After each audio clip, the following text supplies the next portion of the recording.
Contratación pública, programa 26, edición de verano.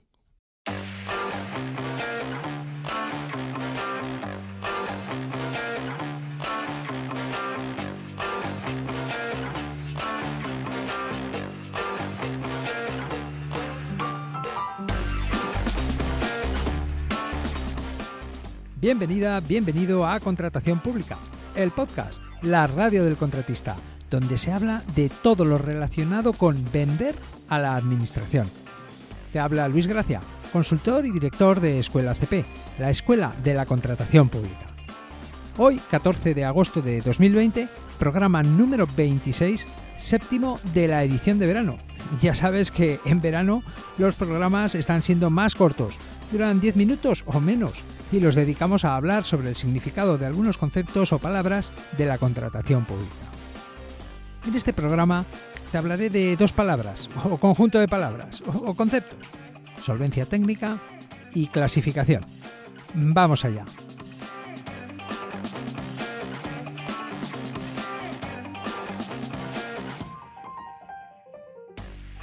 Comentábamos en el programa anterior, en el programa 25, que estas palabras, estos conceptos, forman parte de las condiciones de aptitud para contratar con la administración, que son tener plena capacidad de obrar, no estar incurso en prohibición de contratar y estar en condiciones de acreditar la solvencia económica y la solvencia técnica.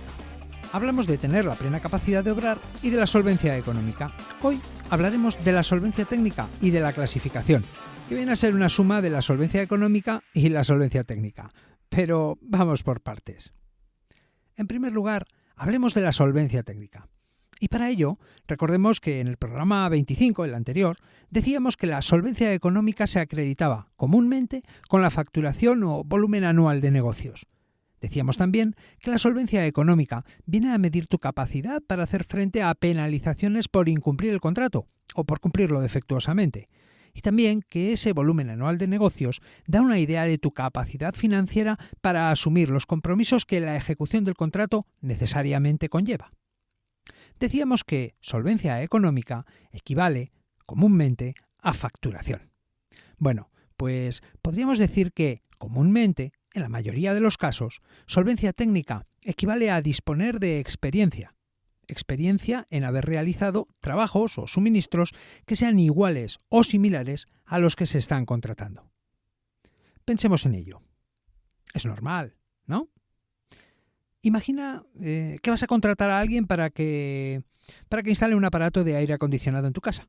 Bueno, pues, aunque no le vas a pedir que acredite su experiencia con un documento, sí que querrás que tenga algo de experiencia, o por lo menos que sea un profesional con los conocimientos necesarios para hacer el montaje. En fin, que todo sea normal y el trabajo sea realizado por un profesional que sepa lo que tiene que hacer. Bueno, pues, piensa en cómo será esto cuando se gastan dineros públicos. La administración está obligada a contratar a empresas o a profesionales capaces, que sepan hacer su trabajo, que tengan una solvencia técnica demostrable. Por eso es necesario acreditar la solvencia técnica. A ver, como no podía ser de otra manera, esto hay que matizarlo. Y es que la Ley de Contratos del sector público prevé entre 6 y 8 formas distintas y complementarias entre sí para acreditar disponer de solvencia técnica. Es decir, que si no tienes experiencia hay otras formas de que puedas acreditar la solvencia. Esto no es la pescadilla que se muerde la cola. Lo que pasa es que entender, saber exprimir las solvencias y conocer todas las posibilidades que tienes para acreditarlas, pues lleva unas horas. No es algo que podamos resolver en un podcast. Aunque, básicamente, lo más común, lo más frecuente, es que la forma de acreditar la solvencia técnica sea en base a tu experiencia demostrable. Por cierto, al igual que con la solvencia económica, la forma de acreditar la solvencia técnica que se exige en una licitación la establece el órgano de contratación en la primera fase de tramitación de cada expediente de contratación.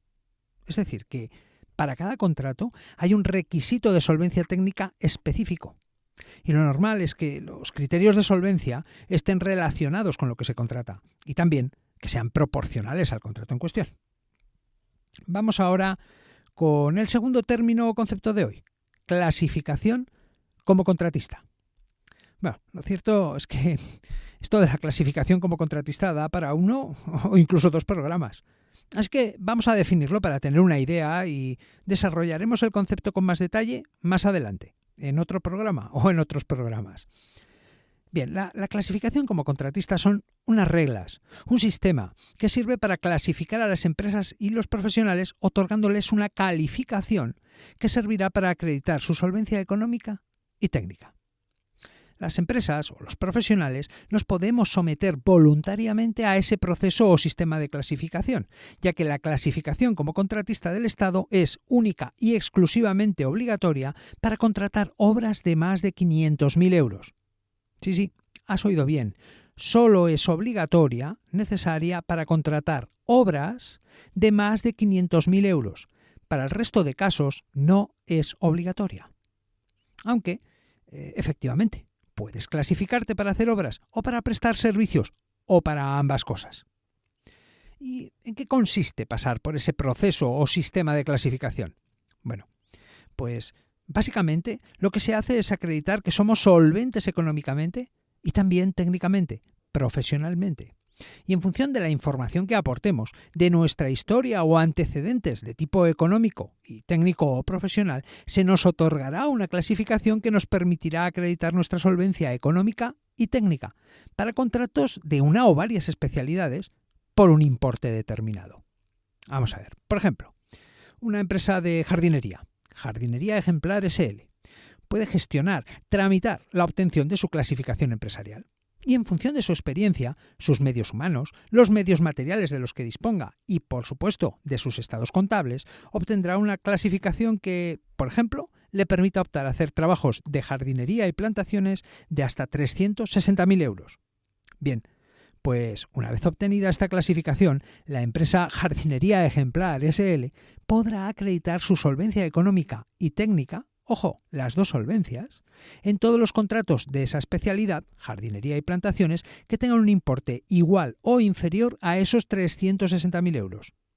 Es decir, que a partir de ahora Jardinería Ejemplar SL no tendrá necesidad de demostrar su solvencia económica a través de la facturación ni su solvencia técnica a través de su experiencia en trabajos iguales o similares, ya que al haber pasado por el proceso de clasificación, la solvencia económica y técnica habrá sido comprobada y como resultado habrá obtenido una clasificación que le permitirá acreditar sus solvencias para llevar a cabo trabajos de jardinería y plantaciones de hasta 360.000 euros. Por cierto, la clasificación como contratista del Estado se tramita y es otorgada por la Junta Consultiva de Contratación Administrativa, que es un órgano que depende del Ministerio de Hacienda y Administraciones Públicas.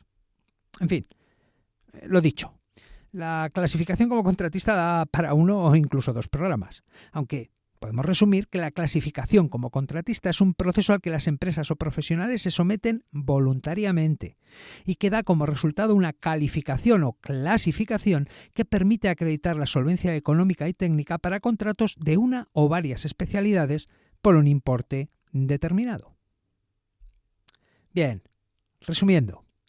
La Ley de Contratos del Sector Público prevé entre 6 y 8 formas distintas y complementarias entre sí para acreditar disponer de solvencia técnica, aunque la forma más común que escogen los órganos de contratación para que las empresas y los profesionales acreditemos nuestra solvencia técnica es la experiencia en haber realizado trabajos de iguales o similares características a los que se estén contratando.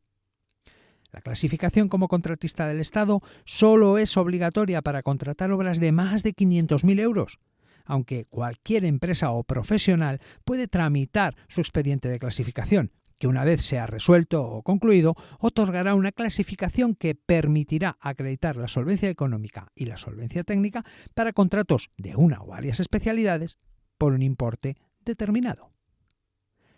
Y hasta aquí el programa de hoy. Estaré encantado de escucharte. Espero tus opiniones, propuestas, sugerencias y dudas en escuelacp.com/contactar. Puedes escuchar este podcast, este programa Contratación Pública, a través de la página web escuelacp.com/radio y también suscribirte a él a través de Spotify, Apple Podcasts, iVoox y Google Podcasts. Gracias por estar al otro lado, por tus comentarios y valoraciones. Nos escuchamos dentro de una semana con otro programa de la edición de verano para seguir repasando el vocabulario, los conceptos, las palabras de la contratación pública.